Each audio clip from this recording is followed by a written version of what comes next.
Welcome to another edition of Grace Under Pressure, where my guest today is Dr. Michelle Johnston. I'll tell you all about Michelle in just a moment.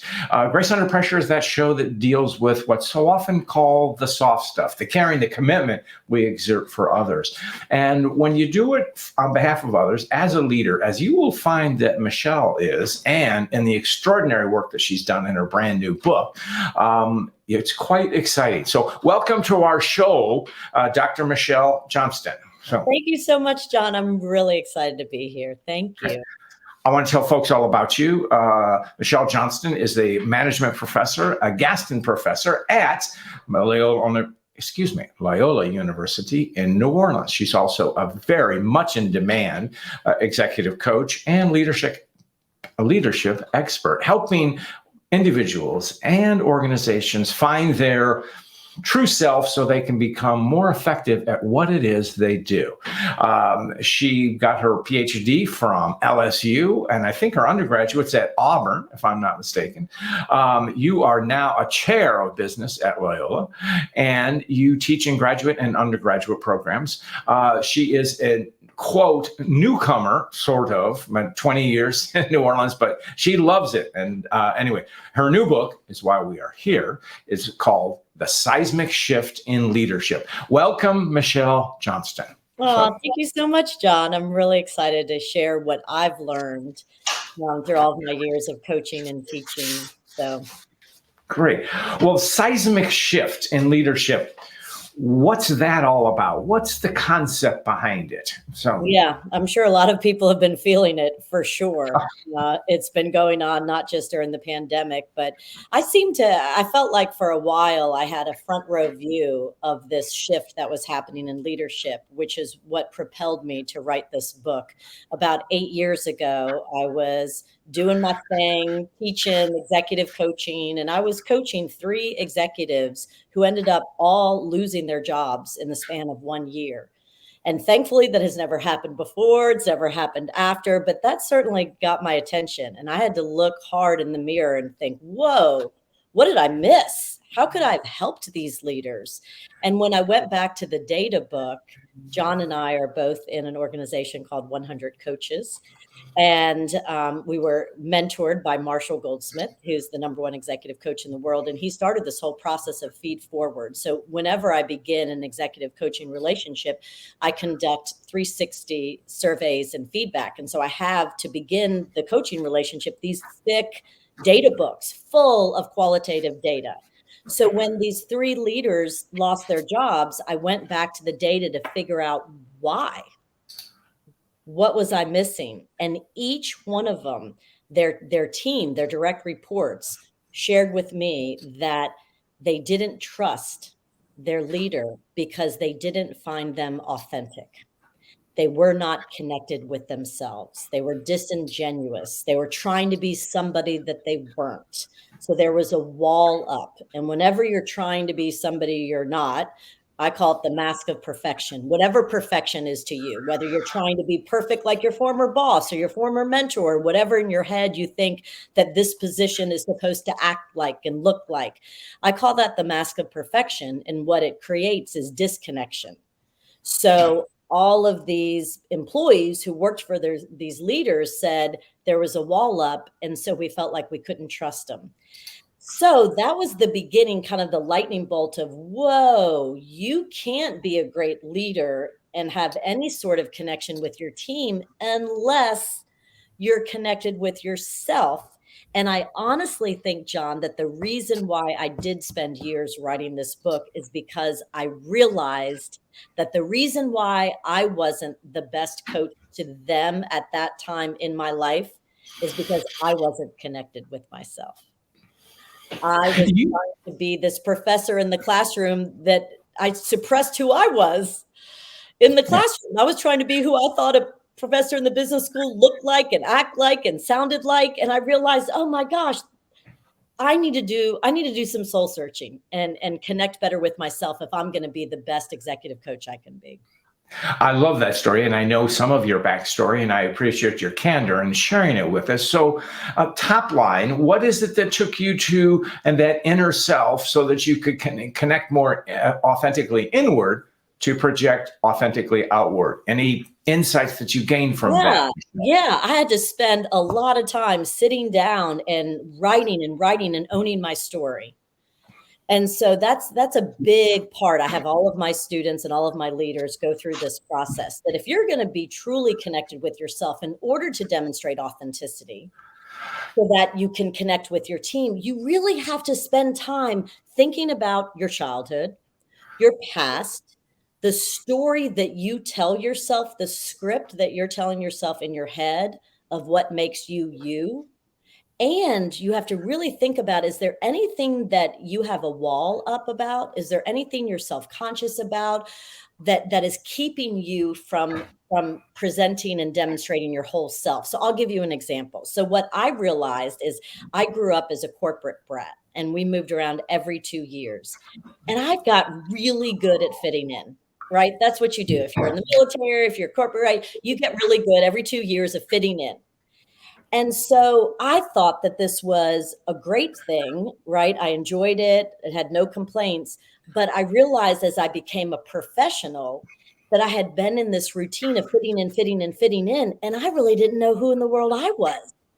So when I became this young professor at age 28, I was so used to just fitting in that all I did was look around and I was like, okay, well, I need to be like all of these people rather than really understanding who I was. And so I realized in that process that I didn't really share my story because I was kind of self-conscious about the fact that I didn't have a hometown. I didn't know where to tell people I was from. So because I was uncomfortable with my upbringing, that I didn't have a home, and people are like, "Did your dad work for the CIA? Why in the world did you go to Christian high schools? Like, what are you running from?" You know? So the story I was telling myself is, "Oh, wow, I'm just going to keep that part of myself." And it created disconnection. So I spent a lot of time getting to know my story and making sure that I was embracing who I was and I wasn't trying to be somebody else. Sure. Great, and you know what you're telling me, and I mean, aside from it's a lot of work, doesn't it? And not just work, it takes courage, does it not? And Mhm. so, how do you? So, if you're coaching me, Michelle, and I say, and you want put me through this exercise, and I go, well, do I really have to? What do you say to me, Yeah, so the Michelle? process of owning your story is really for you to make sure that you are comfortable in your own skin. And once you are truly connected with yourself, then you can connect with your team as a leader, and then you can connect with the organization. So I would say, John, let's talk, first tell me your story. And if the story you told me wasn't one where I could tell you felt comfortable with, I would say, you know what? There are times in your life where your story maybe needs to be updated and tweaked because the script that we tell ourselves sometimes is from way in the past and it's keeping us from really being authentic and honest. So I'll give you an example. I was working with a leader who the president of the company called, and it was a leader up north. The president said, "We want this woman. She wants to be in the executive suite, in the C-suite. We want her to be in the C-suite, but the feedback's not very good. She's kind of scrappy, and her people don't really enjoy working with her. Can you help?" So I flew up there and I conducted a 360 and I listened to her story. And I realized that the script she was still telling herself was one of 15 years ago, that she had been a single mom with 3 young girls. She had to do it all by herself while working full time, never missing a day, never calling in sick, working nights and weekends, right? Because that's what she had to do. So ergo, her expectations of her team were the same, like, "I did it, you have to do it." But when I said, "Well, tell me about your story right now, 15 years later, where are you right now?" She goes, "Oh my gosh, all 3 of my daughters went to college, they're getting married, I'm recently engaged, I have this amazing job." But the script that she kept telling herself was one of just being scrappy, and it was really keeping her from being truly effective. No, that's wonderful. It's getting back to our friend Marshall Goldsmith. He wrote a book on what got you here won't get you there. So things we need to build ourselves as a career don't always work when we're in leadership positions. And so by focusing on what we were and what we can, take the best of that and adapt. And that's really a continual process of leadership. So you have some wonderful, I know, tell us about the research you've been doing in this book, because you talked about the erosion of trust, and we'll say yes, but you have the research to back it up. So what salient points come out to you about that, Michelle? Yes. So when I was really struck by lightning, about 8 years ago, and thought, whoa, okay, this is huge. This seismic shift that I had been seeing was one of leaders used to be all about power and control, right? So it was the leaders who were losing their jobs were leaders who weren't really able to connect. So when I realized that that seismic shift is one from all about power and control, and that's not effective, and whether it was ever effective, we won't know, but it certainly was the way of the work world for a long time. Just do what I say, more directing, more, I'm a professional and this is my professional self, but I don't want to know about personal. I don't want you to know about me personally. I mean, back then you could really have clear lines, of demarcation between the professional and the personal. And what the pandemic has done is opened it up. We're never putting the toothpaste back in the tube. I mean, we all now have seen dogs and babies and in the middle of renovating a kitchen that is taking forever. And you have to present your authentic self, and you have to make an effort to have meaningful connection with others. You can't just put up this wall, right? So in any case, when I had this big eureka, when the lightning struck, like, whoa, I'm seeing the seismic shift, and it's leaning much more to a people revolution, a human revolution, that it's all about connection. So I felt really good about this theory that I developed, but as a trained researcher, I knew I had to go and interview. So I interviewed 18 executives from around the world to learn about their stories of connection and their stories of disconnection. And actually, one of the best stories of disconnection, it was the only leader that I interviewed that talked about failure, which is interesting. Well, let's talk about failure, because I'm someone who believes in that failure is, the adage goes, the best teacher. But I certainly have failed enough I hope I've learned a few things. So tell us the failure story. So yeah, this was a really cool interview with a cool leader. His name is Jim Mora. And Jim Mora is a football coach. And his father was the head football coach of the Saints, of the New Orleans Saints, where I live. And so Jim L. Mora, the son, was an assistant coach here, but then he went on to be the head coach of the Atlanta Falcons, head coach of Seattle Seahawks, head coach of UCLA, and then he was on ESPN Sports Center, and now he just took the head coaching job at the University of Connecticut. So when I was interviewing him, and I said, and I explained my theory, and I said, Jim, do you believe in my theory of connection? He goes, believe in it? He goes, Michelle, disconnected leaders fail. I said, whoa, that is a beautiful quote. Can you give me an example? He said, yeah, I'll give you an example. He said, I was the head coach of the Atlanta Falcons. He said, I'm from Seattle. I played at the University of Washington. I had a weekend off of a home game because we were going to be on Monday Night Football. So I was up in Seattle on a radio show with my best buddy from college. He was my college roommate. He was hosting the show. We were laughing, cutting up, having fun. And at the very end of the interview, he said, Jim, if the University of Washington position came open, would you take it? And Jim told me, he said, Michelle, in that moment, I was just laughing and cutting up and said, absolutely, that's my dream job, of course. And completely had lost sight of the fact that I, in that moment, was not doing a good job of representing the fact that I was head coach of the Atlanta Falcons. And even though it was very jovial and it really was a joke, by the time my plane landed back in Atlanta, I had lost trust with my team. The owners had already called me. I knew that I was about to lose my job, and I had to go on Monday Night Football with thousands. I think it was 85,000 fans. He said he felt like they were all screaming at him with effigies. They probably were, effigies of him. He said it was horrible, absolutely horrible. But boy, did he learn his lesson. Well, it's a great story, and appreciating his candor and sharing that with you. So, you have some other stories about as an assistant or an ADA, Attorney General in New Orleans. So, Yes, Kenneth Polites. Kenneth Polites has an amazing story, and he grew up in one of the poorest neighborhoods in New Orleans with teenage parents who didn't end up together. So literally, he was raised by a teenage mom in the housing projects, yeah. and he didn't let that stop him, and he believed in education. So he took many different buses every single morning and a streetcar from the poorest section of town all the way to the fanciest street in New Orleans, St. Charles Avenue, to attend. He got a scholarship to De La Salle High School. And when he was at De La Salle High School, he was, of course, the first African-American student body president, the first African-American valedictorian. And he had grown up surrounded by violence, gangs, poverty, that he knew that he wanted to change violence and try to make an impact. He knew he wanted to be a prosecutor. So he went to Harvard. And when he arrived, he did not even own a jacket. Can you imagine going through Boston winters? And then he went to Georgetown Law.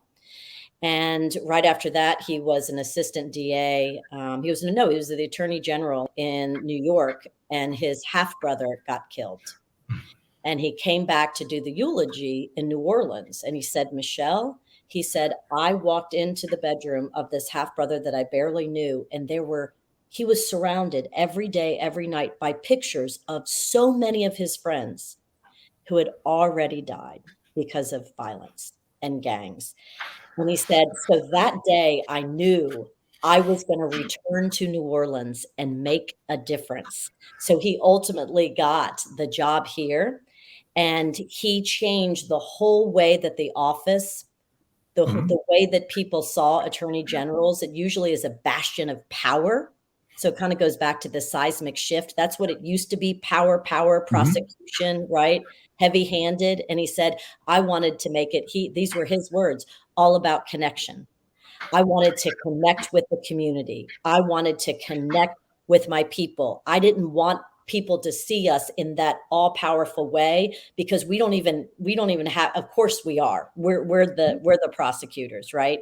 So he changed the whole culture of the organization and the culture of his connection with the community, and really made a big difference. He actually is in the Department of Justice right now, the head of the criminal division. So he's still trying to make a big difference in the world. What a monumental job, because that's so much of it is civil service, where things and practices and policies are ingrained. So changing that. So gets down to, you have a section in you do talk about the theme of a good boss. So let's take someone who's elevated to a very senior position, maybe CEO or whatever, and is not so strong on the people side, not because they're aggressive or they're overly aggressive, but maybe they just lack this, and they don't know how to begin to connect. So what do you tell them? What are some first steps, Michelle? I'm so glad you asked that, John, because I think a lot of leaders think, oh,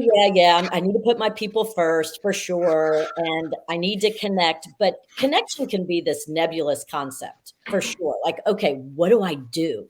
And so that's why that really in my book, I have all these concrete strategies of what you can do. But one of the things that I've seen that has worked the most effectively, particularly because of the pandemic and all of our time on Zooms, is you can't just focus on results, business results. That when you begin a meeting with your team as a leader, you have to be really intentional.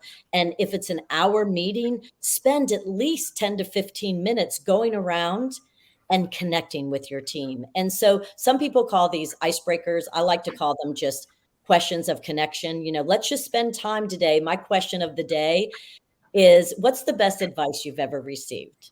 And go around and share. And so all of a sudden you're creating trust, you're creating psychological safety, you're getting to know each other, the team's getting to know each other. And then you can get down to business, but it can't just be all business. So to truly connect with your team, you have to be intentional and really show that you care about them as a whole person, as a human, not just the results they bring to the organization.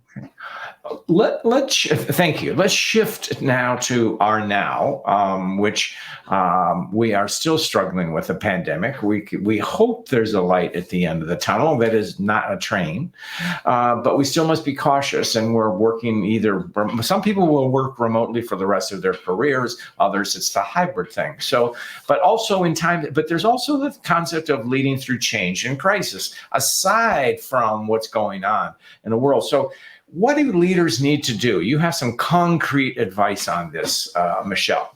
So the first thing I think that leaders need to do is give up perfection. Because I think before the pandemic, again, it was much easier for leaders to present their best selves, their curated selves. I like that, curated self. I have not heard that term, but boy, I understand it instantly. So totally. And now, in order to have meaningful connections with your team members and with each other, you just have to give up perfection and just be real. And so my book was about to go off to the publisher literally right before the world shut down.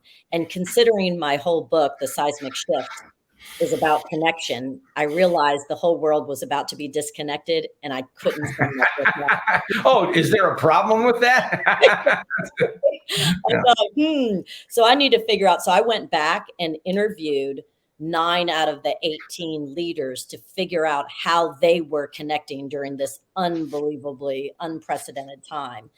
And I did some pulse checks as well of organizations. And here's what we've learned. The employees told me that the best leaders during a time of crisis were the leaders who showed them that they really cared about them and their family and understood that this was not business as usual, that this was really hard, that they actually asked questions like, how are you doing, really? And it's okay to feel bad. It's okay to be stressed. What can I do to help you? These are not normal times.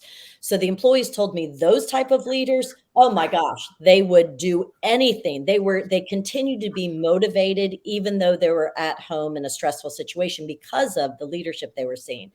Employees told me about the opposite type of leaders who just pretended that it was business as usual. Okay, we're on Zoom now. Okay, I'm going to ignore the crying baby that you just walked, I'm just focus. It's just results. Yeah. And you know what? Some of those leaders are no longer there. Surprise, surprise. So I'm really focusing on, that's number one. Number two, in a crisis, it's really important that you as a leader is to remain calm in the storm. So first, you have to show care and compassion to the whole person as your employee, as you're trying to connect. Try to make one-on-ones. Try to have those questions of connection during team meetings, right? Try to have some breakout groups on Zoom. When you can go back to the office, try to bring everybody together. So you really have to be intentional about connection. But also what I learned is the leaders who stayed calm, and they all told me that they were like ducks in the water, and below the surface, they were freaking out. Like, yeah. Oh my God, can I pay my people? Are we still going to be in business? Are we all going to be healthy? But yet above the surface, when they were leading their people, they stayed calm. And they were super communicative. They had morning huddles every day. They had weekly meetings with updates. I'm here. We're going to get through this. I am confident in you. I've got your back. Okay. So let's take that, because we're in so many ways, out of immediate crisis, and the fear is still there, but receding. But we are now in the hybrid office. So what are you see this as an academic, or you certainly in the closest courses you teach to MBA students, what's the world going to look like with leadership in a hybrid environment? Some are in an office and some are virtual. What trends are you seeing in this, Michelle? Yeah. So one of the first things we all have to recognize, again, is we're not going back. And it takes longer and with more intention for leaders to truly understand how to create a team environment where you can't really see each other's nonverbals as much. So not only with Zoom, which is only 2-dimensional, but it's, so say you're in the office in the old world, which we're never going back to totally. But say you run into somebody and you're like, John, at the water cooler, hey, how you doing? Oh, I need to talk to you on that project. And I could see your nonverbals. I can see what kind of mood you are. We can build trust, and then we'll follow up.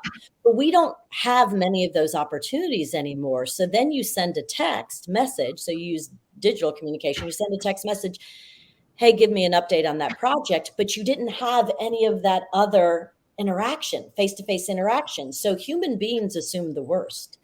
So you as a leader send that text message without any of the nonverbals. What's the update on the project? And the person you're sending it to thinks, my work is shoddy. I'm getting fired. He doesn't believe in me. So you really have to spend a whole lot more time in this digital world that we live in to make sure that you're specific, you set up the context, you show care and appreciation. Hey, thank you so much for all the hard work on this project. I've got a meeting with my boss later today. Could you give me an update?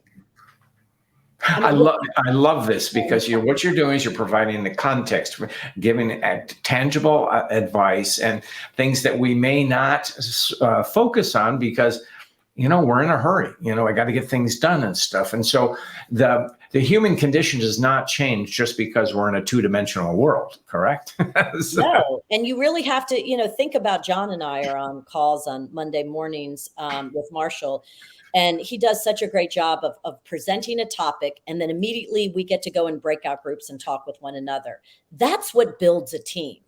Not just the leader coming on to a 1-hour Zoom meeting and talking, directing. If you want to build a team on Zoom, then you say, okay, here's what our goal is. I want to hear from you all. So we're going to spend 10 to 15 minutes in breakout groups and you discuss, and then we'll come back. So you really want to create those groups of communities to build that big team.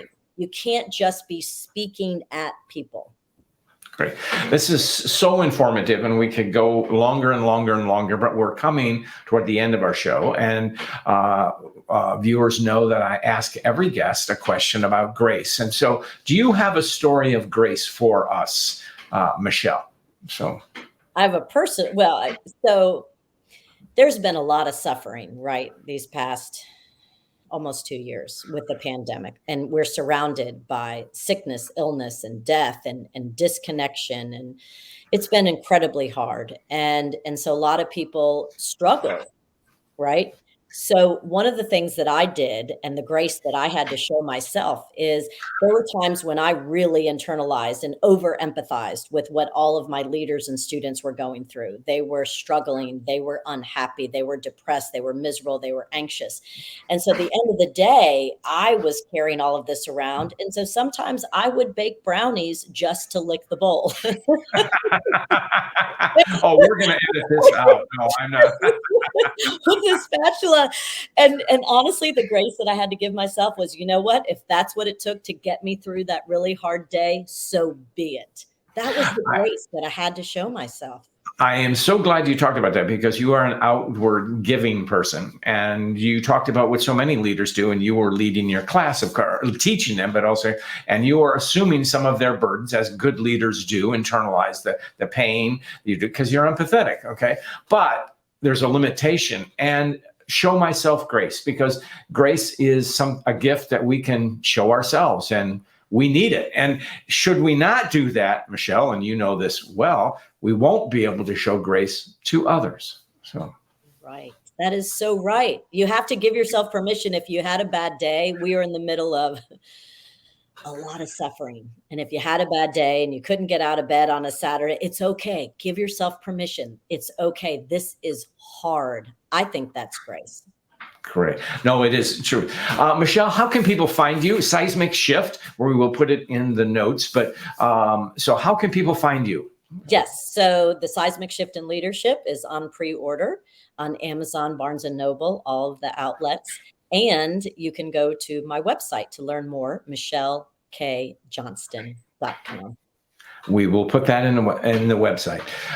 Excuse me, in the show notes. Michelle, thank you for spending time with me. I know you have a lot on your plate. It is such a pleasure to see you, my friend. Until next time, we'll see you. And we'll go out with a little. Oh, thank you, John.